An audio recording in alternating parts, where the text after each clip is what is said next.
On a quiet Monday morning in August 1911, the most famous painting in the world simply vanished. No alarms. No broken glass. No witnesses. Just an empty space on the wall of the Louvre, and a mystery that would last more than 2 years. This is the true story of the greatest art heist in history. Before 1911, the Mona Lisa was not the global icon we know today. She was respected, of course. A masterpiece by Leonardo da Vinci. But she was not the most famous painting on earth. She hung quietly in the salon care of the Louvre, protected by nothing more than 4 iron pegs in a simple glass case. Visitors walked past her every day. Some stopped. Most didn't. Leonardo had painted her around 1503 to 1506. A portrait of Lisa Gherardini, the wife of a Florentine merchant. For centuries she belonged to kings of France. Napoleon even hung her in his bedroom. But by the early 20th century, she was just one painting among thousands. Until someone decided to take her. The thief's name was Vincenzo Peruggia. An Italian house painter and glazier who had once worked at the Louvre. He knew the museum. He knew the routines. He knew the weak spots. On the morning of Monday, August 21, 1911, Peruggia entered the Louvre wearing the white smock of a museum worker. The museum was closed to the public. Only staff and cleaners were inside. He walked into the salon care. The room was empty. He lifted the Mona Lisa off the wall, removed it from its protective case, and wrapped the wooden panel in his smock. Then he walked toward the exit. One door was locked. A plumber passing by kindly opened it for him. And just like that, the Mona Lisa was gone. No one noticed until the next day.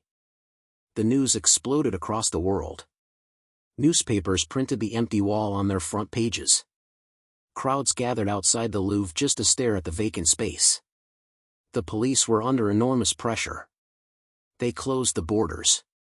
They searched trains. They interrogated hundreds of people. And then the investigation took a very strange turn. A known thief had previously stolen small statues from the Louvre and sold them to artists. One of those artists was Pablo Picasso. The poet Guillaume Apollinaire had also been involved. Apollinaire was arrested. Picasso was brought in for questioning. Both men were eventually released. They had nothing to do with the theft. But the real thief was still free. Vincenzo Peruggia took the Mona Lisa to his small apartment in Paris. He hid it inside a wooden trunk with a false bottom. For more than 2 years the most famous face in art history sat in the dark, under a bed, while the world searched for her. Peruggia later claimed he had stolen the painting out of patriotism. But letters he wrote tell a different story. He wanted money.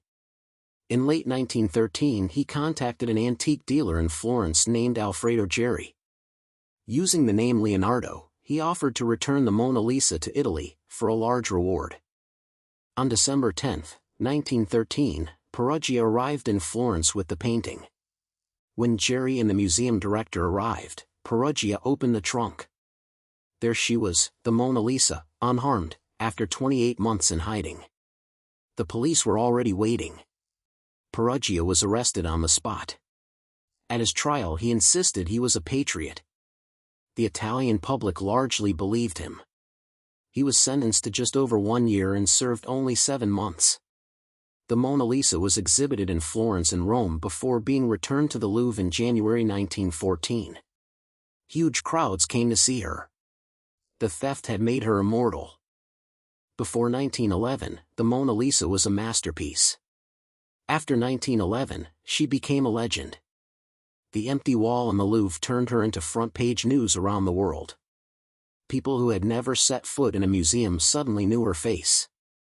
The theft created the modern celebrity of the Mona Lisa. Today she sits behind bulletproof glass, watched by cameras and guards. Millions of people visit her every year. Most of them spend less than 30 seconds in front of her. But almost none of them know that for 28 months she lived in a cheap wooden trunk in a Paris apartment. Stolen by a man who simply walked out the door. The greatest art heist of the 20th century was not committed by a genius criminal. It was committed by a quiet Italian worker who knew the museum better than the guards. He didn't need sophisticated tools. He didn't need a team. He only needed courage, and a white smock. And in the end, the real winner was not Vincenzo Peruggia. It was the painting herself. Because sometimes the most powerful thing that can happen to a work of art is to disappear. Subscribe if you want the stories paintings never tell themselves.